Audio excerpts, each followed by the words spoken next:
बोलिए सदगुरुदेव की जय। मैं पिछले 2 दिन से बात कर रहा हूं जीवत मरिए भवजल तरिए। वास्तव में लोग बाहरी आडंबर में उलझकर अध्यात्म को भूल गए। साहब ने आकर उस देश की बात की, निराली बात थी। जहवा से हंसा आया अमर है वो लोकवा। पहली बात आप ये ध्यान रखें, इस शरीर के अंदर अगर सबसे मूल चीज़ें तो आपकी सुरती है बस। साहब ने सुरत योग को स्थापित किया, न कर्म योग को, न ज्ञान योग को, न अन्य योग को, सिर्फ सुरत योग। सुरत संभाले काज है तू ना भरम बुलाए, मन सयार मनसा लहर बहे कतौ न जाए। अब साहब उस देश का भी वर्णन तो अपनी वाणी में कई जगह कर रहे हैं। कहूँ उस देश की बतिया जहाँ नहीं होत दिन रतिया, वहाँ रात और दिन नहीं। क्या अनूठा देश है। हंसा तू तो अमर लोक का पड़ा काल बसाई। 5-25 का पिंजरा तामे तो है राखो भरमाई।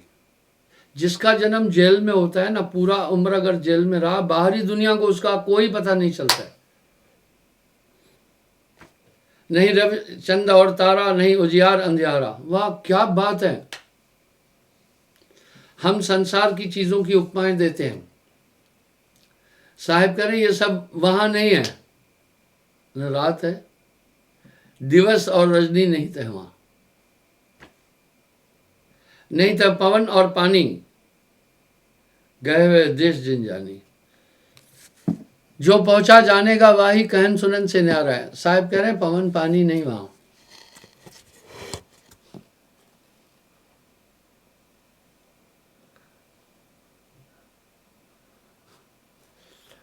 लखा जिन अलग का डेरा, कंत बिन जाए ना फेरा। वाह। जो पहुंचा जानेगा वाही कहन सुनन से न्यारा है। बिन देखे उस देश की बात करे सुकूर, आप तो खारी खात है बेचत फिरे कपूर। कई बार मैंने पारस सुरती पर भी बात कही है। पारस सुरती ऐसे नहीं होती है। जब आत्मा उस परम तत्व में लीन होती है जाकर के, तब पारस सुरती हो जाती है। यहां पर ही तो साहब एक शब्द कहे है ना, अब उसी पारस सुरती से उस तत्व को लाकर गुरु आप में प्रेषित करते हैं। कंडियार सोई सत्य जिन शब्द की पारक करी, सुरत निरत समेट जिन नाम ने अक्षर धरी। और साहब ने फिर अपनी वाणियों में इसका उल्लेख कई जगह कहा। पारस में और संत में तू बड़ो अंतरो मान, वो लोहा कंचन करे वो कर ले आप समान। गुरु को कीजिए दंडवत कोटि कोटि प्रणाम, कीट न जाने भ्रंग को कर ले आप समान। यानी क्या जबरदस्त एक चीज है। अभी कुछ दिन पहले टीवी पर न्यूज आया था, चाइना कुछ ऐसे लोग बना रहा है जिनको चोट नहीं लगे, अन्य चीजें नहीं होगी, बड़े खूंखार होंगे, पूरी दुनिया में इसकी खलबली मच गई। उनके अंदर बहुत एनर्जी होगी। फिर उन्होंने क्या कहा कि गर्भ स्थित 1000 बालकों का उन्होंने ब्लड लिया। एनीहाउ, आप देखते हैं कुछ लोग भी कार्य करते हैं। उदाहरण के लिए लिंग परिवर्तन करने की चेष्टा भी करते हैं। उदाहरण के लिए आप देखिए, खच्चर का निर्माण हुआ, जर्सी गाय का निर्माण हुआ, क्रॉस बीट से हुआ। इस तरह गुरु माता पिता क्यों कहा पता है? गुरु समाना शिष्य में शिष्य लिया करने है, बिलगाए बिलगे नहीं एक रूप दे है। अब यहां साहब क्या कह रहे हैं? जो हंसा नाम को प्राप्त करता है, करूं तह निज निज सम ओह में। अब यहां साहब कह रहे अपने बरोबर कर देता हूं। वाह। अब यहां सवाल ये उठा, ऐसी क्या एलिमेंट है? लाली मेरे लाल की जिद देखूं तितलाल, लाली देखन मैं चला तो मैं भी हो गया लाल। ऐसा क्या एलिमेंट है वहां पर? अनूठा है। काग पलट हंसा कर दीना, ऐसा नाम साहेब मोहिदीना, वो बिल्कुल भी परिवर्तित हो जाएगा। लखा जिन अलग का डेरा, कंत बिन पाया नहीं फेरा।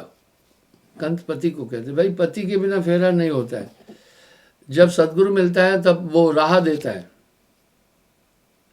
नहीं तय धरन आकाशा करे, कोई संत तय बासा। अब ये जो चीजें हैं बाकी को अटपटी लगी,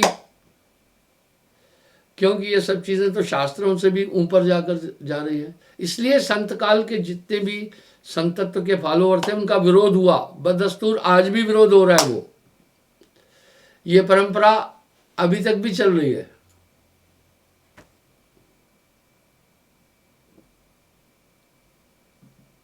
वहां गम काल की नाही, वहां काल नहीं है, जन्म मृत्यु नहीं है। अब तू बेगम देश हमारा है, वेद किते पार नहीं पावत, कहन सुनन से न्यारा है। मां बालक को जब जन्म देती है बच्चे से ही उसको फीडिंग की ताकत दे देती है।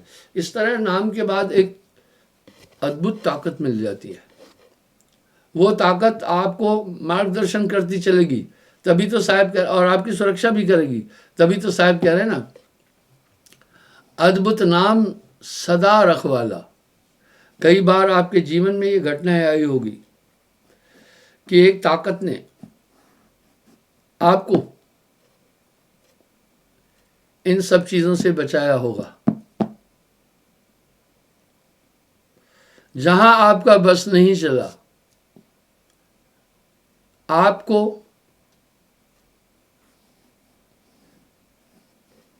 कहीं ऐसी दिक्कत आई, अनजाने में आई, आप नहीं समझ पाए, आपकी बहुत क्षति होने वाली थी। अचानक उस ताकत ने आकर आपको संभाला होगा। मैं आपको एक छोटा उदाहरण देता हूं, हालांकि मैं इसका उल्लेख कई बार कर चुका हूं। सन 1980 की बात है।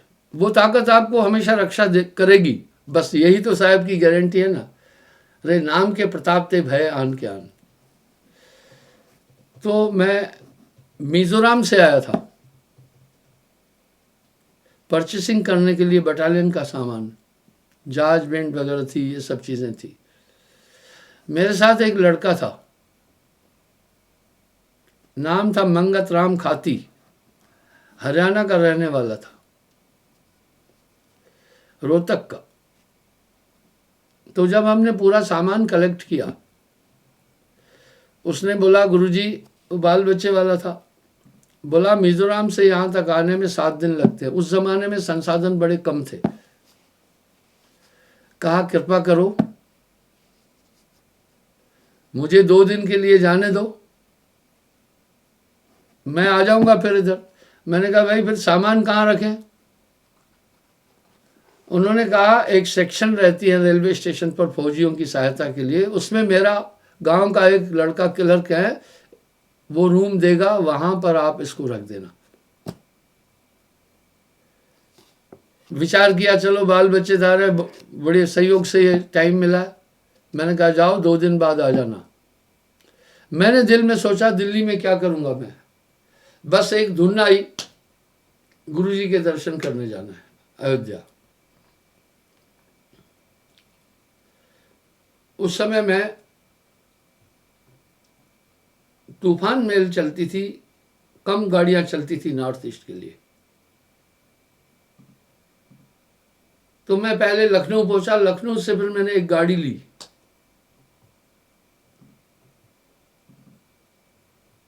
गोंडा जाने के लिए। तो रास्ते में घाघरा नदी पर एक पुल है, उसको मरकहा पुल कहते हैं। मुझे कोई आइडिया नहीं था। गर्मी का मौसम था, लोग ट्रेन के ऊपर बैठ गए छत पर। मैं भी छत पर बैठ गया। मैंने विचार किया एकांत में बैठता हूं, लोग कोई बीड़ी पी रहे थे, कोई और चीज कर रहे थे, मैं तो आप ये पुल देख रहे होंगे। इस पुल से जब ट्रेन गुजरती है एक ट्रेन निकलता हुआ भी दिखा दो इसी में से। आगे बहुत बड़ा घाट है घाघरा का, तो मैं भी ऊपर जाकर बैठा। आप देख रहे हैं ये पुल था, मैं कोई झूठी बात कभी नहीं करता। तो बाकी लोग लोकल थे, जानकार थे, मुझे जानकारी नहीं थी कि ये ऊपर जो पुल है, जब आदमी बैठा होता है तो सीधा इधर सर के पीछे लगती है और आदमी मर जाता है। इसलिए इस पुल का नाम है मरकहा पुल। अवधी भाषा में कहते हैं इसको मरकहा, मारने वाला पुल। इस पर उस जमाने में बहुत मौतें होती थी। आजकल तो ट्रेन के ऊपर सफर करना वर्जित है। मैंने दिल में विचार किया लोगों के बीच नहीं बैठना है। मैं एक ऐसे डब्बे पर अकेला बैठ गया। जब मैं बैठा ट्रेन तेज चली तो सामने से हवा लग रही थी। मैंने क्या किया, उल्टा होकर बैठ गया। रात चांदनी थी, मैं उल्टा होकर बैठ गया ताकि हवा न लगे। मुझे इस पुल का कोई इल्म नहीं था, लेकिन जैसे पुल आने वाला था एक आदमी चिल्लाकर बोला, बचो मरकहा पुल आ गया है। मैं तो समझा ही नहीं। तो वहां आदमी को ऐसे झुक जाना पड़ता है, लेट जाना पड़ता है, नहीं तो इधर लगेगा इधर लगेगा, आदमी वहीं खत्म हो जाता है। मुझे नहीं पता था। मुझे यूं लगा मुझे किसी ने हाथ से ऐसे पीछे लिटा दिया। मैंने सोचा लूटिंग भी चलती है, हो सकता है कोई लूटने के लिए मुझे ऐसे लिटाया। मैं उठने की कोशिश कर रहा, नहीं उठ पाया, बहुत जबरदस्त हाथ था। लेकिन जैसे ट्रेन गुजर गई, अब तो मेरे सामने फिर वो पुल आ गया। पहले मेरी पीठ थी उधर, जब गुजर गई तो मैं देखकर हैरान हो गया, और लोग अभी तक लेटे थे। मैंने अपने चारों तरफ देखा, मुझे एक भी आदमी नहीं मिला। ये हाथ कहां से आया? मैं निश्चिंत हो गया। जिसका सतगुरु डाडा होए तिसनु मार न साके कोई। लेकिन ध्यान रखना, यथाशक्ति जन चूको भाई होए असक्त दोष का सुनाई। ऐसा मत करना कि जान कर देखो मुझे साहब बचाएगा। आपको एक वृत्तांत बताता हूं। एक बार एक ग्वालिन थी, वो पशु चरा रही थी एक पहाड़ी पर। तो ग्वाला लोग क्या करते हैं, जहाँ घास वगैरह हो वहाँ अपना पशुओं को ले जाते हैं, जहाँ चारा मिल जाए। वो भी पहुँच गई थोड़ा ऊंचाई पर। वहाँ दो बदमाश बैठे थे, उसका शील भंग करने के लिए पकड़ने लगे। वो इधर इधर बचाव के लिए कोशिश किया, नहीं बच जब पाई। तो सामने पहाड़ी ऊंची थी, उसने प्रभु का नाम लेकर के पहाड़ी से जंप लगा दिया।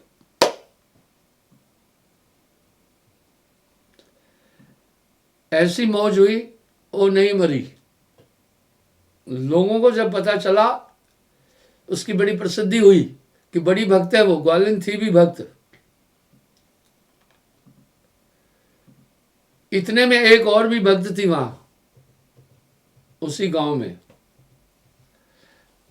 ईर्ष्यावश उसने क्या कहा, ये बहुत बड़ी भक्त नाई, मैं भी तो प्रभु की भक्ति करती हूं, मुझे भी प्रभु बचाएगा। वो उस पहाड़ से कूदने के लिए चल पड़ी। लोगों ने समझाया, अरे भाई तू क्यों जा रही है कूदने, इसके साथ तो समस्या थी, इस कारण से ये कूदी। तुम्हारे साथ कौन सी समस्या है? लाख मना करने पर भी वो नहीं मानी। पहाड़ी की उसी चट्टान से प्रभु का नाम लेकर कूद पड़ी और चकनाचूर हो गई। अब सवाल उठा, प्रभु ने क्यों नहीं बचाया? प्रभु कोई ऐसे निकम्मा नहीं बैठा हुआ है। यहां साहब ने एक बात कही है, यथाशक्ति जन चूको भाई होए असक्ति दोष का सुनाए। तो इस तरह से वो अहंकार युक्त थी। अगर मुझे ये पता होता कि इस पुल के नीचे लेटना पड़ता है, नहीं तो आदमी मर जाएगा, ये पता होता फिर मैं लापरवाही करता और बैठा रहता तो शायद वही दशा होना था। ठीक है? कहने का ये मतलब है, गुरु समरथ जैन सर खड़े, नाम कोई नॉर्मल ताकत नहीं है, आपके साथ बहुत बड़ी शक्तियां नाम के बाद काम करती है।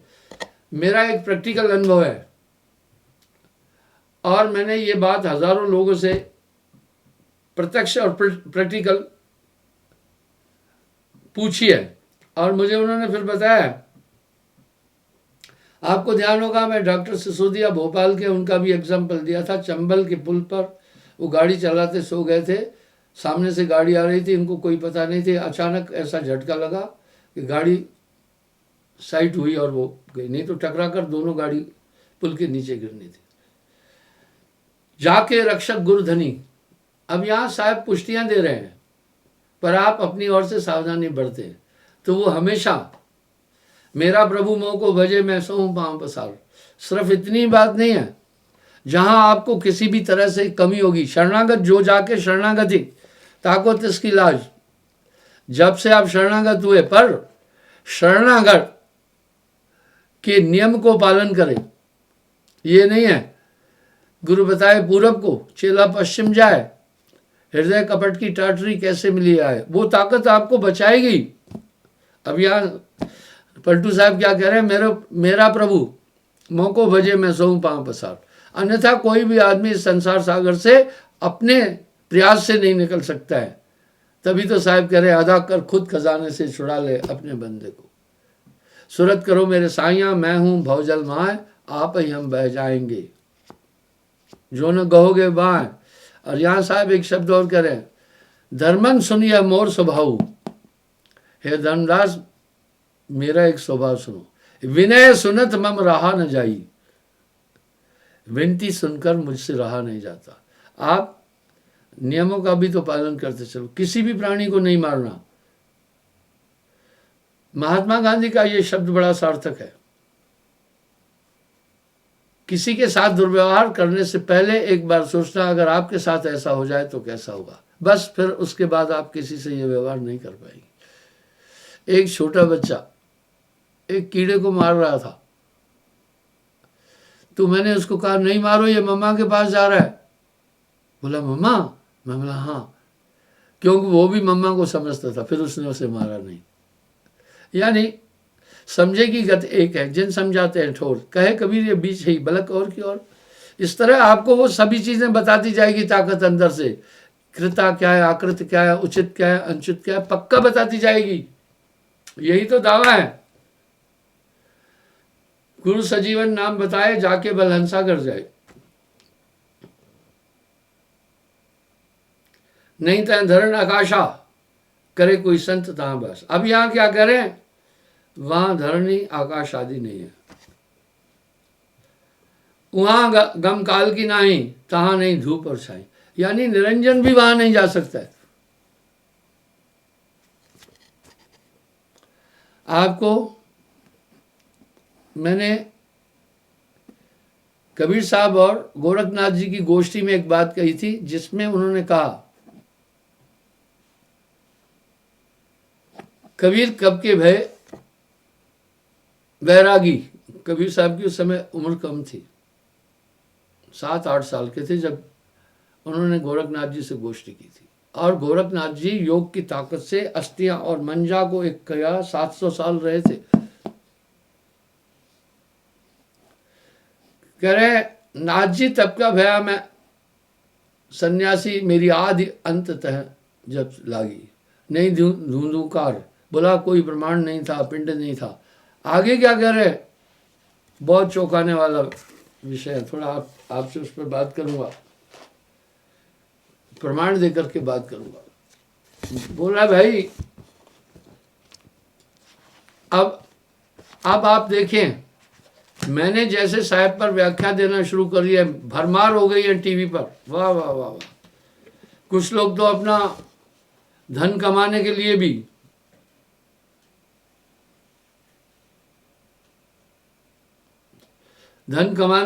भी ये चीजें कर रहे हैं, उनको भक्ति से लेना नहीं है। कुछ लोग मेरी भी वाणी अपने चैनल में डालकर, मेरा फोटो डाल करके अपने व्यूअर बढ़ाने की कोशिश करते हैं। हालांकि ये गलत है। हमारी संस्था रजिस्टर्ड है, फोटो भी रजिस्टर्ड है, हमारा मोनो भी रजिस्टर्ड है। तो अगर उसका आदमी दुरुपयोग करता है तो वो एक तरह से अपराध है। इसलिए रजिस्टर्ड कराने का यही मतलब होता है कि हमारी इस चीज़ को और दूसरा कोई आदमी नहीं यूज़ कर सकता है। लेकिन लोग लालचवश वो ऐसा सब कुछ कर लेते हैं। तो आइए, इस तरह साहब ने उनको कहा, आदि अंत सुध लागी तब का मैं वैरागी। वाह, धूधुकार कह रहे हैं। अब साहब अपनी वाणी में कह रहे हैं, वो चौंकाने वाली बात कह रहे हैं, वो बड़ी चौंकाने वाली बात कर रहे हैं। बोलने से आदमी शायद मुझे निंदक मान लेगा।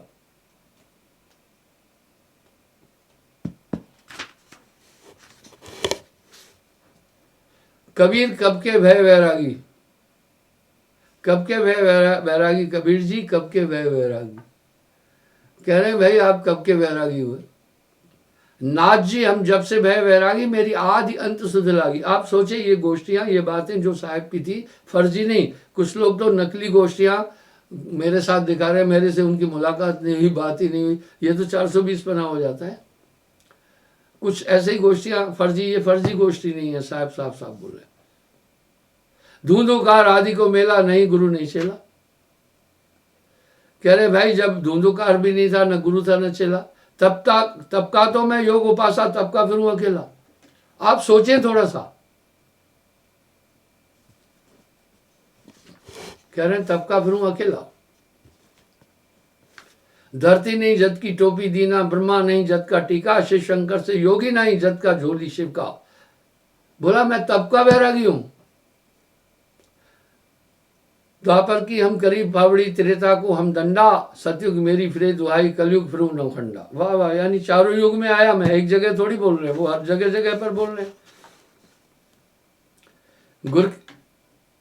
गुर के वचन साध की संगत, अजर अमर घर पाया, जो बूझे सो बावरा, क्या उम्र हमारी। अब देखिए यहां क्या कह रहे हैं, जो पूछे वो बावरा, क्या उम्र हमारी। असंख्य युग पढ़ रह गया, तब का हूं ब्रह्मचारी। आप विचार तो करें ना। कह रहे असंख्य युग पढ़ रहे भाई, तब का हूं ब्रह्मचारी। कोटि निरंजन हो गए परलोक सिधारी। हाँ, जो निराकार सत्ता सृष्टि की सर्जन करने वाले, बोला करो। ये बात तो रामायण में भी आ रही है। कांग भूषण ने कई महाप्रलय देखी थी, आप इसको गप नहीं समझे। 10 कोटि ब्रह्मा भय, 9 कोटि कन्हैया। अब साहब कह रहे 10 कोटि ब्रह्मा गए, 10 करोड़ ब्रह्मा हुए, 9 कोटि कन्हैया, 7 कोटि शंभु भय, मोरी एक बलैया। निसंदेह बात चौंकाने वाली है। बोल रहे 7 करोड़ शिव जी हो गए, मेरा एक पल है। देवतन की गिनती नहीं, क्या श्रेष्ठ विचारी। कह रहे हैं भाई देवताओं की गिनती नहीं, क्या श्रेष्ठ विचारी। नहीं बूढ़ा नहीं बालक नहीं भाट भिखारी, कहे कबीर सुनो या सुनो गोरख, या उम्र हमारी। आगे इस बात को बड़ा सुस्पष्ट साहब बोल रहे हैं, अवधु अभिगत से चलाया, कोई भेद भरम ना पाया। और ये तो सिद्ध करके गए, जब दुनिया से जाना था, बहुत लाखों लोगों का हजूम इकट्ठा किया मगहर में।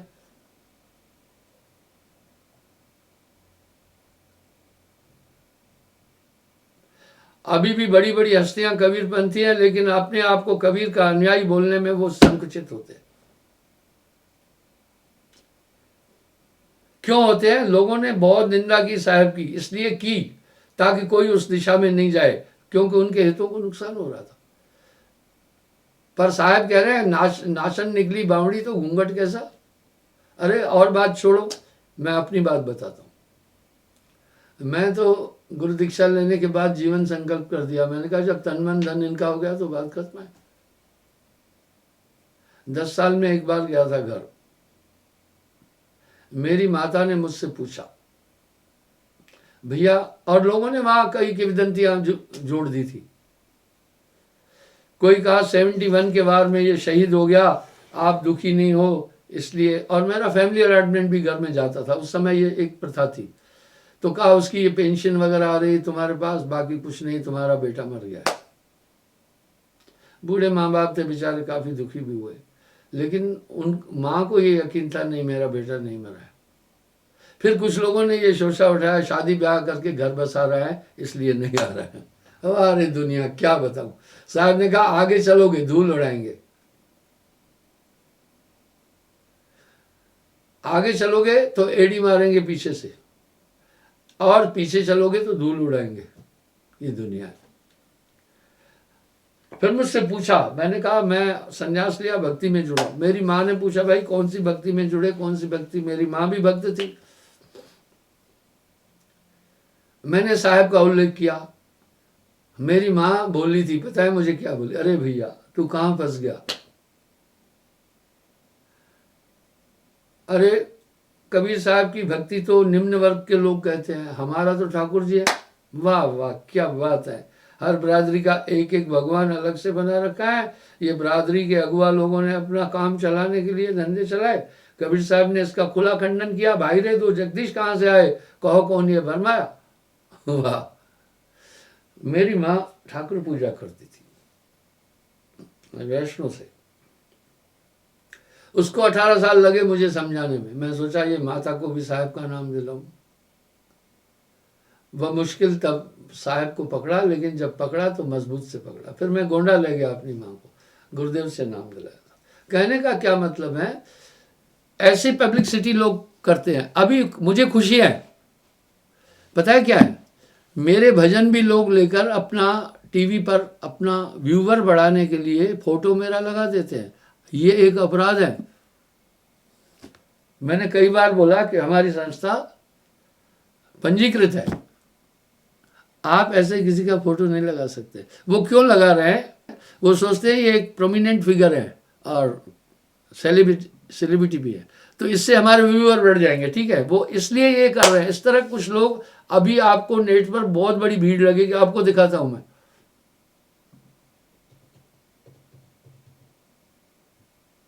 कोई चैनल बनाया, कोई चैनल बनाया, और इलीगल तरीके से ये सब काम होते हैं। मैंने कई बार बताया, प्रोफाइल पर मेरा एक फोटो होगा, उसको आप जब ओके करेंगे तो वो हमारा अपने पंथ का है, रजिस्टर्ड चीजें हैं। मैंने एक बात और बोली कि बीच में फेसबुक पर मेरा प्रोग्राम ब्लॉक किया गया था। डॉक्यूमेंट्स भेजो आपकी संस्था रजिस्टर्ड है कि नहीं है, और आप ही साहेबंदी वाले मधु परमहंस हैं। वाह। आप जो ये देख रहे हैं मेरा सतगुरु आ जाओ, ये जो गीत वगैरह है, इसमें गीत तो हमारी संगत के हैं और फोटो हमारा है, लेकिन प्रोफाइल पर देखो और नाम है कोई, दिखाते चलो। इस तरह बड़ी भरमार हो चुकी है वहाँ, ठीक है ना, क्योंकि वो सोचते हैं कि इसमें, हालांकि बाकी उनको कोई शायद नहीं पूछना था। अभी जितने भी आप भजन अधिकतर देख रहे हैं, देखो जिसमें मेरा फोटो है, अब ये देखो इसमें मेरा फोटो नहीं है, वहाँ प्रोफाइल में मेरा फोटो नहीं है, ये अलग अलग लोग हैं। हो सकता है इसमें मेरे लोग भी हो, लेकिन ये चीज़ इलीगल है। आप देखते चलिए, अभी तो इतनी भीड़ हो गई है वहाँ। पहले कबीर नाम से लोग घृणा करते थे, साहब की ऐसी दया हुई, कबीर नाम का अलग वो पीटा मैंने ना, कि बस अब सब उस तरफ डाइवर्ट हो रहे हैं। मुझे ये खुशी है। मैंने एक बात और बोली थी, 20 साल पहले। अब आप देखते चले, ठीक है, पहले कबीर साहब का नाम लेते ही लोग झिझकते थे। मैंने एक बात बोली थी, जब से मैं टीवी पर आया और साहब की बात की, उसके बाद बाकी पंथ भी जाग गए। अच्छी बात है, कोई बात नहीं है, मुझे कोई राग नहीं है, लेकिन कुछ ठेलुआ लोग भी बीच में घुस गए, ठीक है ना। अब वो ठेलुआ लोग पब्लिक को भ्रमित कर देते हैं। अब आप जब भी ओपन करें, आप देखें प्रोफाइल में मेरी फोटो होगी। आप सोचना, वो देख रहे हैं ना आप, प्रोफाइल में एक फोटो है जहाँ लाइव सत्संग 10 वो है, नीचे देखो मैं मफलर बांधा हुआ है, ये प्रोफाइल में मेरा फोटो है, वो भी ऊपर भी आप देख। हाँ, ये तो समझना ये हमारा है। तो ये सब चीज़ें होती है, क्योंकि वो जानते हैं कि इनके काफ़ी फॉलोअर हैं, मोर देन मिलियन लोग हैं। तो इस तरह से क्या हुआ, मैं ये बताना चाहता हूँ, काफ़ी लोग इस तरह से ठेलुआ लोग भी आकर वाणियाँ लेकर अपना काम चलाते। मुझे राग नहीं है कोई। आइए आगे बोलता हूँ। नहीं बूढ़ा नहीं बालक नहीं भाट भिखारी, कहे कबीर सुनो गोरख ये उम्र हमारी, जो बूझे वो बावड़ा, क्या उम्र हमारी। बोला है गोरख जी मेरी ये उम्र है, सोचो। अबधु अभिगत से चलाया, कोई भेद मरम ना पाया, ना मेरो जन्म न गर्भ बसेरा, बालक कोई दिखलाया, काशी नगर जंगल विच डेरा, तहां जुलाहा पाया। मात पिता मोरे कुछ नहीं, ना मेरो गृहदासी, दुनिया ने क्या बना दिया। उनका एक लड़का था, एक लड़की थी, उनकी बीवी भी थी। लोही तो भक्ति को कहते हैं। जुलाहा का सुतान कहाया, जगत करते हासी, धर नहीं मेर गगन कुछ नहीं, सूझे अगम अपारा, सत्य स्वरूपी नाम साहिब का, सोई नाम हमारा।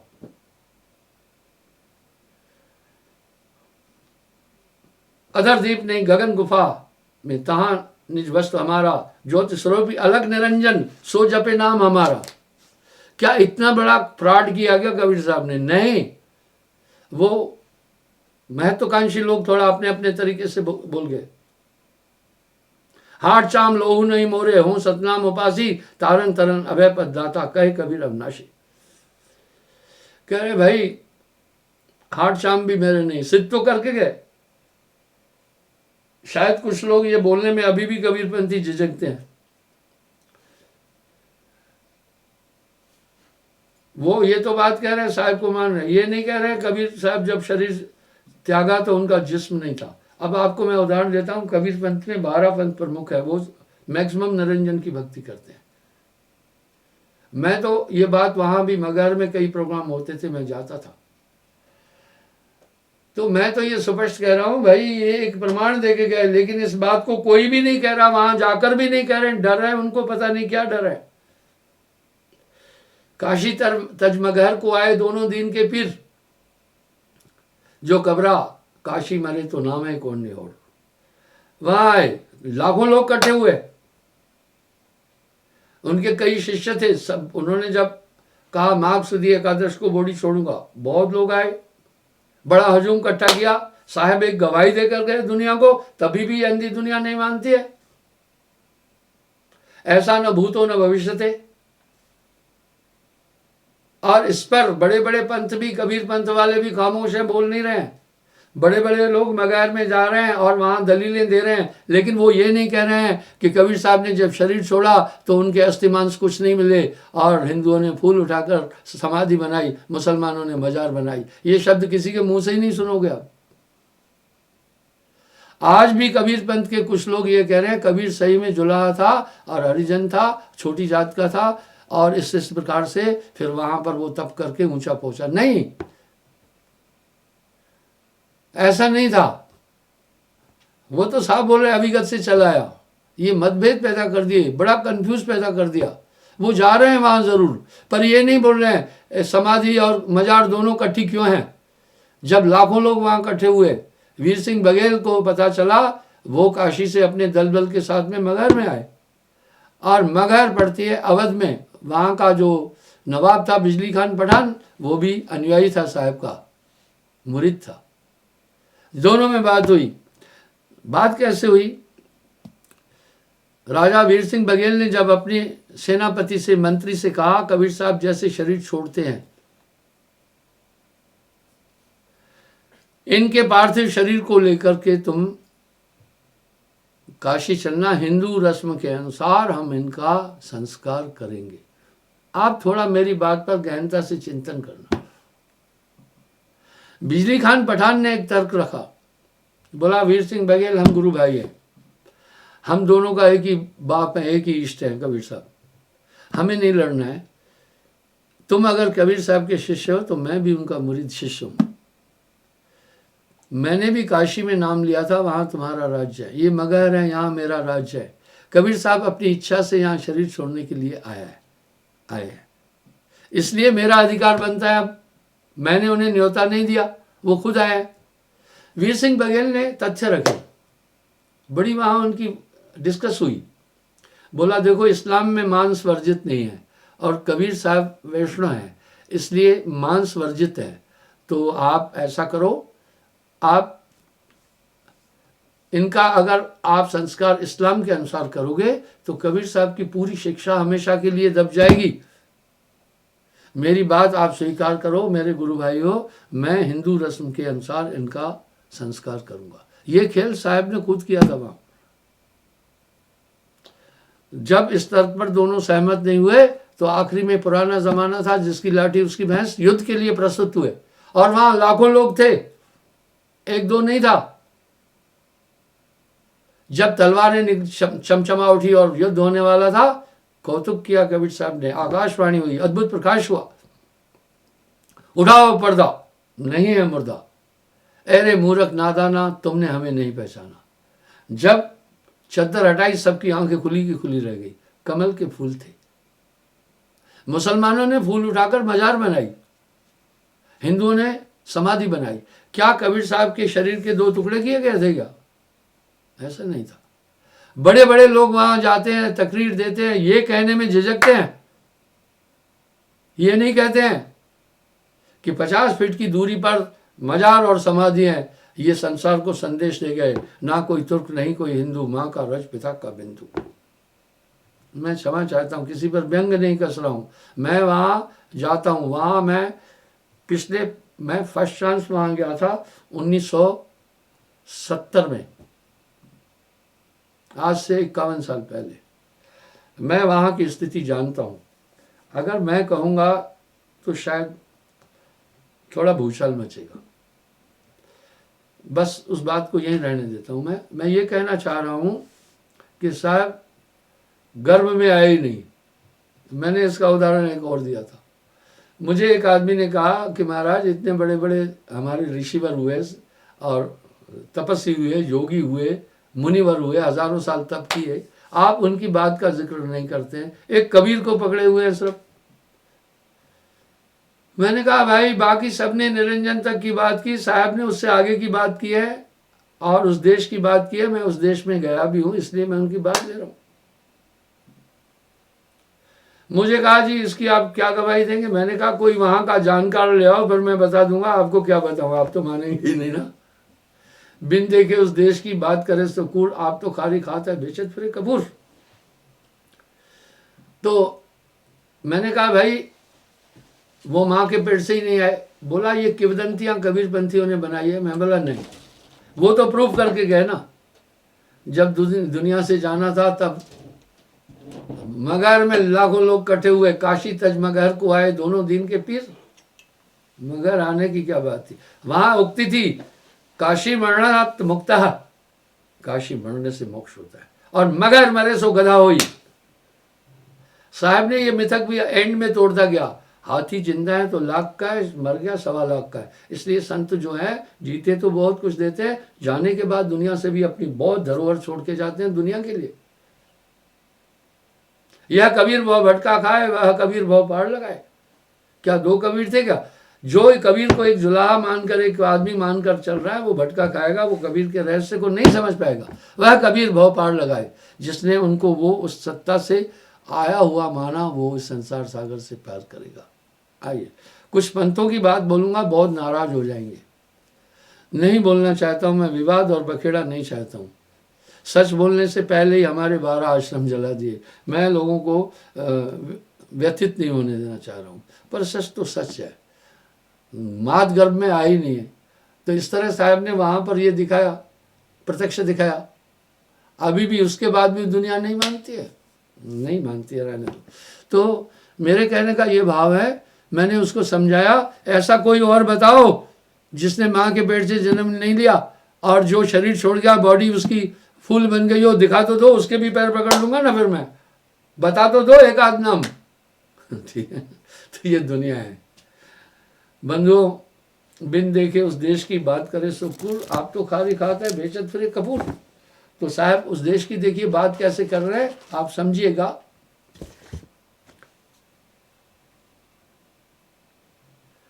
नहीं ता धरण आकाशा करे कोई संत ता बासा, वहां गम काल की नहीं, निरंजन वहां नहीं पहुंच सकता है। न जोगी जोग सुधावे न तपसी देश जलावे, यानी योग साधना करके भी वो उसको प्राप्त नहीं कर सकते। बिन सदगुरु बाचे नहीं कोई कोटिन करे उपाय। सहज में ध्यान सो पावे सूरत का खेल जय आवे। वाह, जो सूरत का खेल देख, सूरत से देख सकी वह देश। साहब ने सूरत का महात्म अपनी वाणियों में कई जगह किया है। निअक्षर जाप तहाँ जापे उठन धुन सुन्न सो व्यापे, सुन्न सुन्न धुन, वो ऐसी धुन। मंदिर में दीप बबारा नैन बिन भयो अंधियारा, कबीर का देश है न्यारा लखे कोई नाम का प्यारा। अब यहाँ हम वासी उस देश के जहाँ जात वर्ण कुछ ना है, शब्द मिलावन होते हैं पर अंग मिलावन ना है। तो साहिब की वाणियों में बहुत बड़ा रहस्य है। क्षमा चाहता हूँ, समय सीमित होता है। मुझे करीब 42 मिनट हो गए बात करते हुए। कल मैं पुनः हाजिर हो जाऊंगा साहिब।